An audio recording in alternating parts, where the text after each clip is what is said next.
GOP officers who stepped up. I won't name names of the people who didn't. That's why I'm talking to him right now and referring to him, because he got the votive activated, which is a system that keeps tabs on the people that we contact so that we can review that in person in the future, and we will utilize it for more contacts with that. He was exceptionally energetic and wanting to bring people together because he's also an ex officio on the Assembly District 66 Central Committee. The Central Committee is what governs our South Bay area for Republican action. He was the instrumental individual from our Assembly District Central Committee to perform action for our Republican Party. And he's quite boisterous about wanting commitment. I'll prepare you for that. And I want to introduce to you Mr. Steve Williams, who stepped that up for us, and he's got more plans in the future. So Steve, come on up here.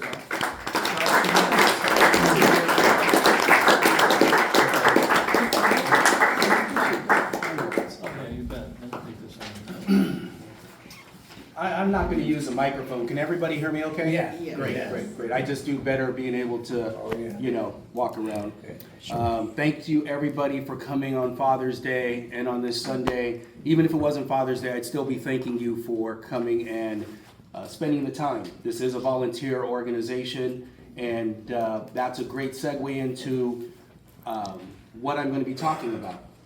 So for those of you that don't know me or don't know my background, I ran for Congress in 2022 as a nonpartisan. I ran against Ted Lieu. There were 7 people who ran, of which 4 were Republicans.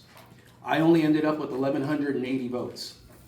So that told me that America wasn't ready for a nonpartisan type of candidate. No matter how much money you have, you've seen it, you've seen what's happened, nonpartisans don't work. We are tribal by nature. So I knew I needed to have a D or an R by my name. And since my ideology always resonated with the Republican Party, on June 8th, 2022, the day after the primary, I re-registered as a Republican.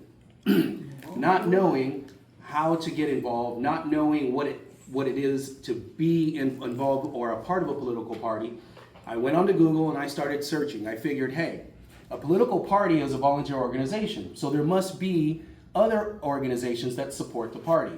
So one of the first organizations I found was the CRA.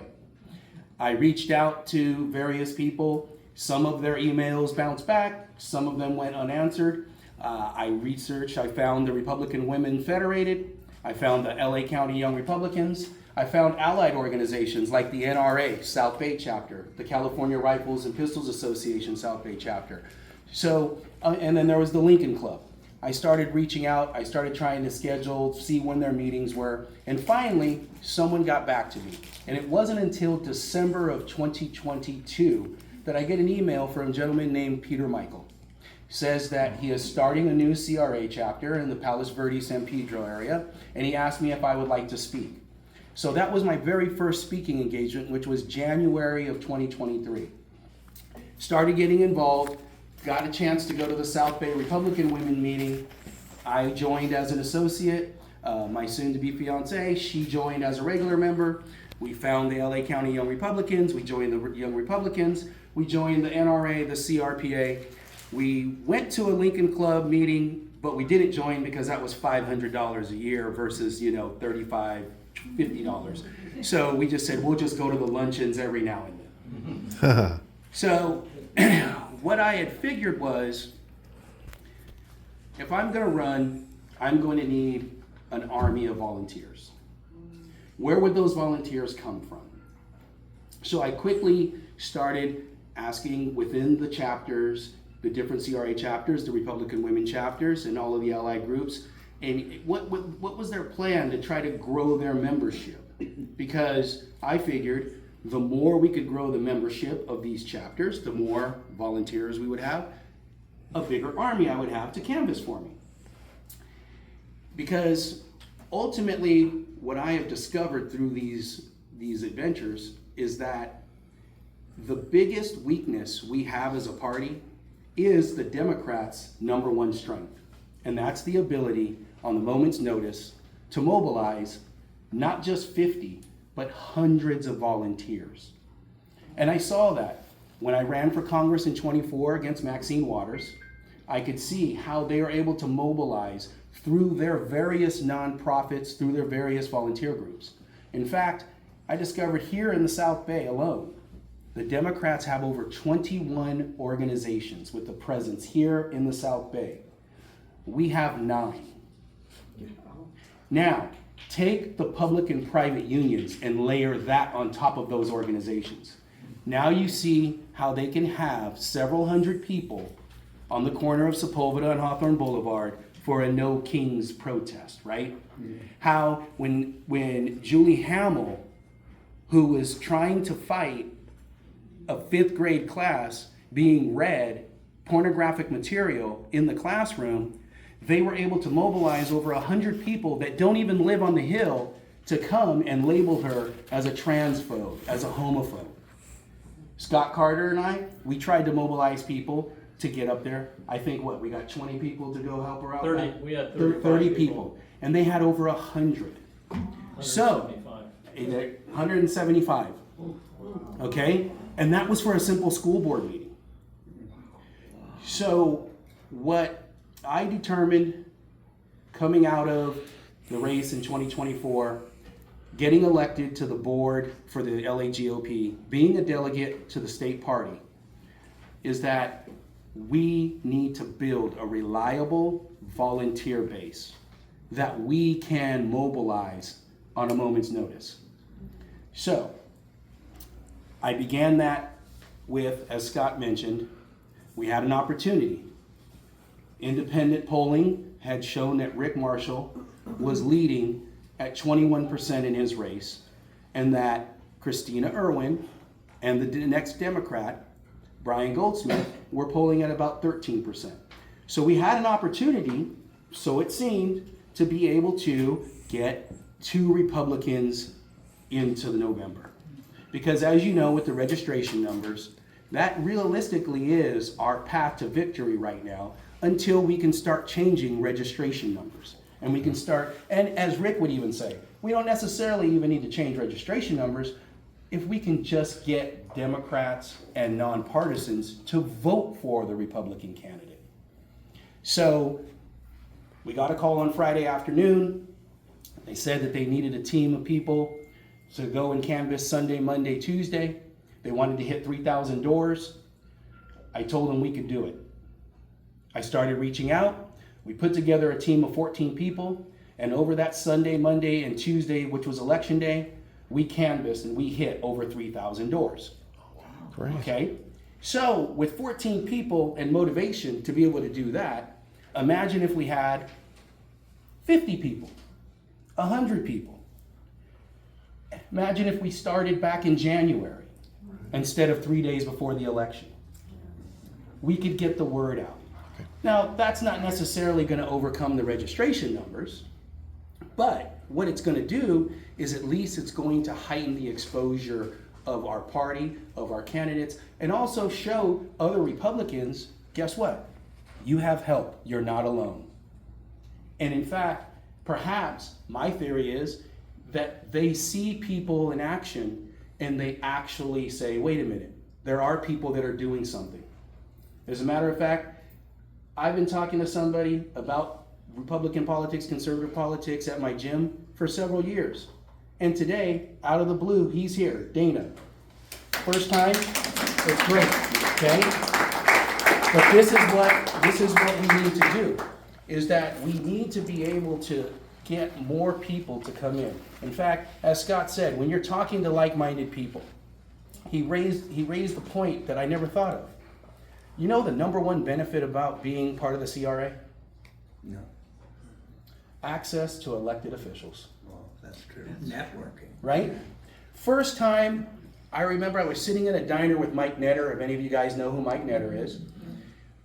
He was saying, Steve, you just hit it off with these people that were sitting in that booth. Why didn't you tell them you were running for Congress? I don't like to do that. It's just like if it comes up, if it's in the natural flow of conversation, okay. He said, listen, when was the first time you ever met an elected official? Before you got into politics. And I said, well, I really didn't until I started helping people get alcohol licenses, and I had to go before city councils. So I got to meet like mayors and city council people. He said, okay, what about at the state level, congressional level? I said, never. He said, exactly. Most people go their whole life without ever meeting not just an elected official, but never even meeting a candidate. And at the time, I was a congressional candidate who had finished in the top 2 with Maxine Waters. There were 5 people in the race, and I was moving on to November for a runoff. And he said, believe it or not, people are impressed with that. So that is the number one benefit of being a member of CRA or the Republican Women. Because if Hilton does get elected, the people that have been to the meetings where Steve Hilton has come and spoke, you met the governor before he became governor, right? Yeah. And that right there is a selling point, is a benefit to any of our Republican clubs to get people interested that, hey, you may be able, if you went to the CAGOP meeting last year, you could have met President Trump, right? J.D. Vance, Kristi Noem, Ted Cruz. There's all these different people on the national level that you have access to by being a member here. But here's our biggest problem. The reason we can't build we haven't been able to build a volunteer base is in our clubs, we haven't been able to adequately come up with a succession plan. That as the leadership in our clubs ages, as people who have dedicated 10 years, 15 years, 20 years, the ability to have the next generation take over, right? I witnessed the Westchester Del Rey Republican Women Club close. We're also seeing some other clubs, the other chapters, that are having a little trouble of their succession into leadership. And what we're seeing is they may face closure as well. We went to, on Tuesday, Wednesday, we were at the Hollywood CRA. It's a new forming club. We're meeting in a restaurant. They had 4 people show up. Which I don't mind, because as I've explained to Scott, the way we were able to put the 14 people together is we got 2 people from this club, a person from the Republican Women Club in South Bay. We had 2 TPUSA South High people. We had some young Republicans. We had Beach City CRA. When you start taking 1 or 2, 3 or 4 here and there and you aggregate it, now you have 14, 20, 25 people. So if we're able to grow the chapters, now we're pulling 5, 10 people from this chapter, 5, 10 people from that chapter.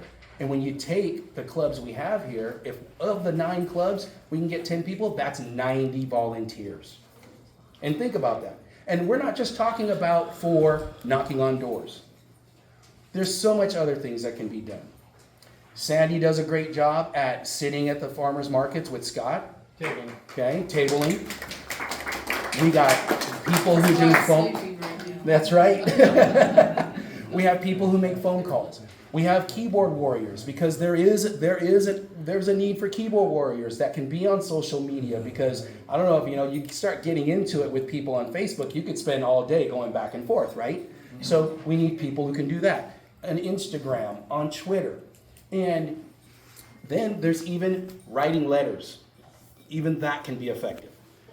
So it takes a whole team, and what I have done, along with and Haley O'Brien, who just walked in, she is the LA County chair, LA County Young Republican chair. And what we've been doing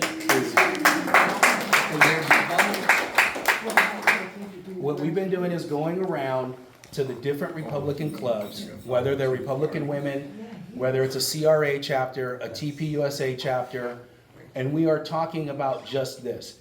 How do we increase membership in the chapters? How do we help each other across the county? Because right now, we can't afford to if something's going on in Torrance, just the Torrance chapter. We need to bring people from the other chapters in order to help us because we're not built out like the Democrats, right? We don't have that infrastructure. We don't have the unions that can help us.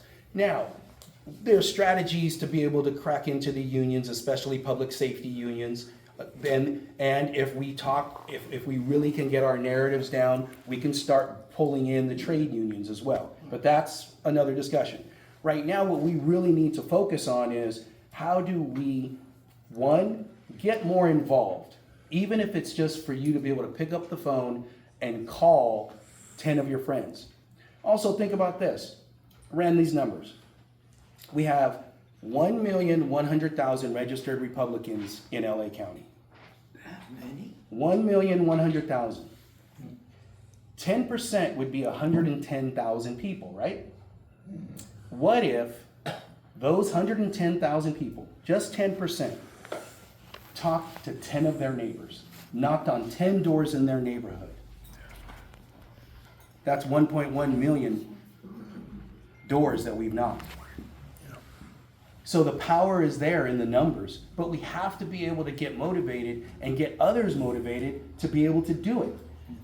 And to simplify it in those ways where, again, if you just knock on 10 doors in your neighborhood, and what if you just knocked on 10 doors in your neighborhood for 10 weeks? Each person does 100. Think about that. Each person knocked 100 doors in a 10-week period. Or you made 10 phone calls each week for 10 weeks. That's 100 calls. Or you sent out 10 emails or 10 text messages. Or you did 10 posts and you engaged with people on the social media. This is what we have to start spreading through our network, through our spheres of influence. Because without that, then we are going to get beat every time on the ground game. And we're already behind in registration. We've been giving up ground on the ground game, and largely that is why the results are what they are. Yes, we can talk about voter fraud, election integrity, and all of that. But before the mail-in ballots in 2020, before the top two in 2012, we were still getting beat. Okay? Now, part of that is motor voter registration, any type of public benefits. Automatically, they're registering people, and by default, it's getting registered over to the Democrats. And when all the Democrats say is the benefits you're receiving are because of us, naturally, that person is going to register Democrat, and they're going to vote Democrat because they're tying that party to the benefits they're receiving. But until then, we can make a difference. We've seen it. If you look at this Torrance election, arguably, Aurelio Matucci should have lost. Reason is, the Democrats locally, of all the politicians that were running, from George Chen to John Kaji to Mike Mono, they hate Aurelio the most. So you would have thought they would have been able to come out hard against him. But he defied the odds again. He won by 304 votes. Last election, he won by 16 votes. That's fraud. I'm telling you. I would say this. I would say, you want to know what it is? I will say, Aurelio is unapologetically Aurelio. If anyone saw that council meeting the week before the election, when he said, "This ain't Pakistan, this is the United States of America," you would have thought that would have just polarized, and I was like, he's done? There's no way. But look, he's the one that went on to win. And the nice guy, who's been doing a great job as our mayor, lost by 1,100 votes. So, I believe that what we really need to do is we have an opportunity to really take the energy that we've been building over the last few years. From what I understand, it took Rick Marshall 10 years to start this chapter. Since then, as you can see, it was chartered in 2012.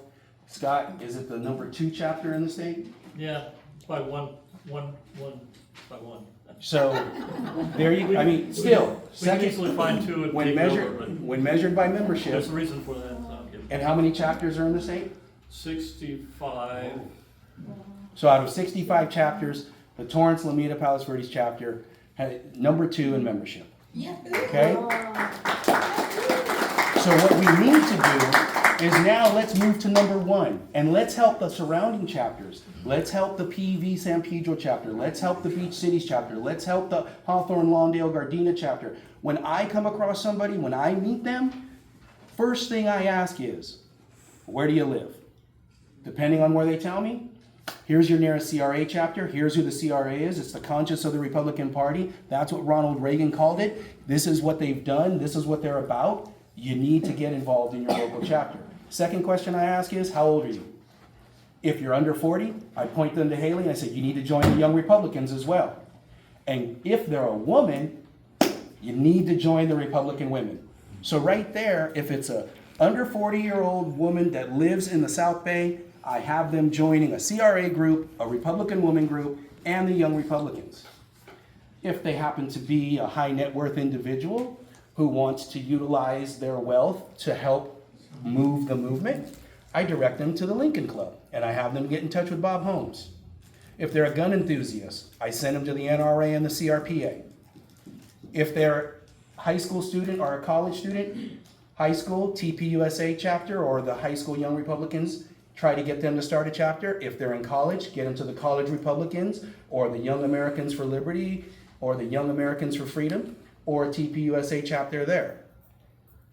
That's what we need to do, is start when we meet people, get them involved in our organizations.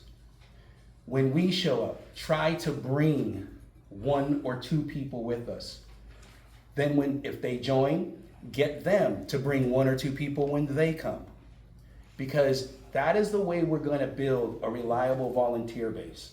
That's what I want to do, because our party may be fractured. We may have a conservative side, we may have an establishment side, but we both have the same weakness. And that is, neither side in our party can pick up the phone and say, get us 50 volunteers, get us 100 volunteers. The only thing close to that was Carl DeMaio with the voter ID initiative. But you take away the initiative, he's not able to mobilize. He was able to use outrage. Outrage only lasts election cycles. Outrage only lasts for specific issues. We need something that's going to last beyond candidates, last beyond election cycles, last beyond initiatives. We need something that is going to be for the next 2, 3, 4 decades. Because without that, we're going to continue to lose ground, and we're almost irrelevant in the state of California when you look at the supermajority the Democrats have on both chambers and across statewide offices. We'll really be irrelevant if we're not able to reverse this cycle and not have enough volunteers to adequately get our candidates the exposure they need to win. It's because they pay their volunteers. That's what they're doing. They're siphoning We money. pay through the volunteers. We NGOs. pay volunteers as well. We have. Let me tell you, Pennsylvania was delivered by 125 paid volunteers. It was $4 million. They knocked on 550,000 doors, and they delivered Pennsylvania for Trump. They delivered that swing state. Elon Musk was one of the people that donated $1 million to that effort. Now, the person who orchestrated that was my consultant on my campaign against Maxine. I asked him after that, how much would it take to do that in California? He said he could do it for $6 to $8 million. Okay? It's not But they too spent much. $4 million to deliver Pennsylvania. Right. However, with that, I said, let's do it. Let's get Scott Pressler. For those of you guys that know Scott Pressler, I know. I said, let's bring him in. Let's do it. And he said, problem is, nobody wants to put up the money. Nobody believes that we can do it here in California. So I took that as a challenge, again, which is why I'm doing this tour with Haley, Okay. why we're talking to these groups. So let's just go out and start doing it on our own. Let's show the national committee. Let's show the state party. Let's show our fellow Republicans that we mean business, that we will do what it takes. You're here on a Sunday afternoon on Father's Day. Obviously, you are interested in trying to be involved, to be engaged, to try to turn things around. So now let's take it to the next step. Let's start getting more people here. Let's start figuring out ways we can all individually be more active. So we have time for the questions? Yeah, 2 minutes of questions.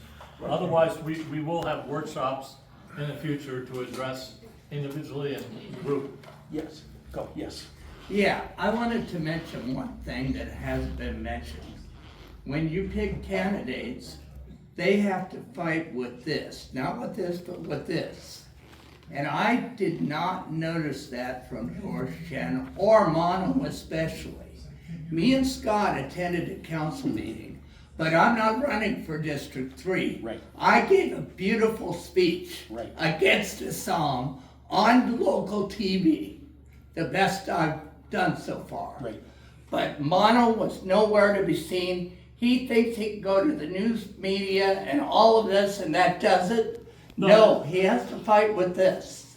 Well, you know, you were there and you really got things going for that situation. Yeah, but Mono's I a want candidate. to tell you, Mike Mono has his own plan and we have to respect it. Did it work? No. No, it doesn't. Can he do more? Yes. Absolutely. We're gonna be working on it maybe in the future with him. It's up to him. Mono needs to But act that's- more like him. Did you have a question that he could ask? Well, I'll just comment on, and you're right, and that comes from the top, what we're not seeing, the messaging from the party. If you notice, each of our candidates tend to have their own messaging. We need to have a unified messaging, Right. right? It needs to be a unified message. We need to be able to all speak on the same talking points. If you notice, what would the Democrats do to Trump? You could watch the news, the mainstream media, start at 6 or 7 a.m. in the morning. And it didn't matter which channel you went to, which talk show you listened to, what post you saw. It was a coordinated message. Verbatim, exactly. From start to finish. We don't do that.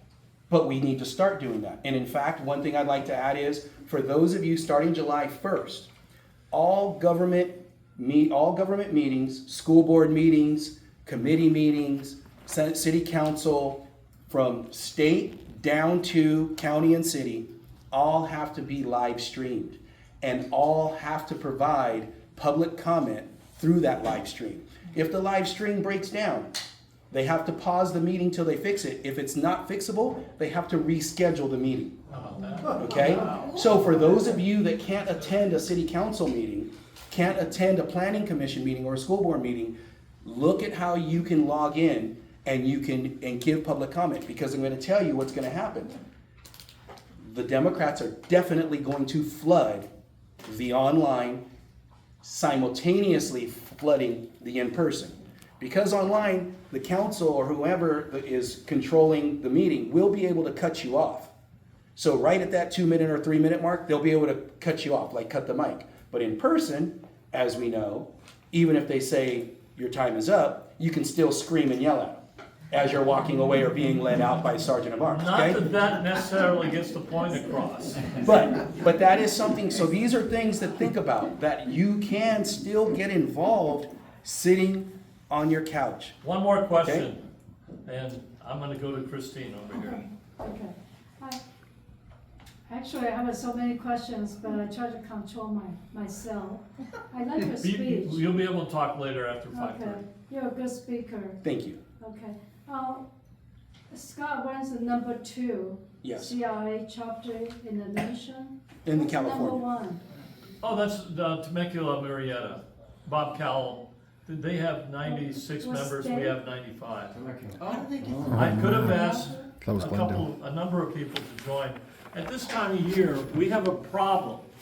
You pay $25 and it's only good until January 1st. So if people want to join, that's great. I feel they're getting shortchanged. We're trying to change that to an anniversary system. We fell a few votes short. Actually, we were blocked by the CRA from even bringing that up for the members to be considered at the convention. We're not happy about that, and we're going to be letting them know at the next board meeting, which isn't until August, but they need to straighten up because our whole CRA in California is 2,000 members. That's it. Are you kidding? It's been 2,000 members for at least 20 years. And it makes no sense. We have to have a way to expand it. Yeah, they had some problems in around 2010 or so that they had to wrestle with in the CRA. That's long gone. The real problem is not retaining members or keeping members or having members to feel a part of what they're doing with our club. And I see that with a lot of clubs. Fortunately, not with this as much. You're doing a So good job, I want to Scott. thank you very much for giving that. Okay, one more question. All these clubs that you belong and join to, how come there isn't, or maybe there is, a, what they call it, like a CRM, management, where if a club over here has something, that we all get notified. Now, I'm here today because Scott in our club sent out to the members this, but if you had something, I never heard of it. And I'm not gonna spend all day going on like Facebook looking for clubs to go to the things. There should be a thing where Correct. if there's a call out, you know, like a National Guard, we call everybody, not just one group. Well, yeah. And I will say, there has been an effort by the chair of the LA County Republican Party.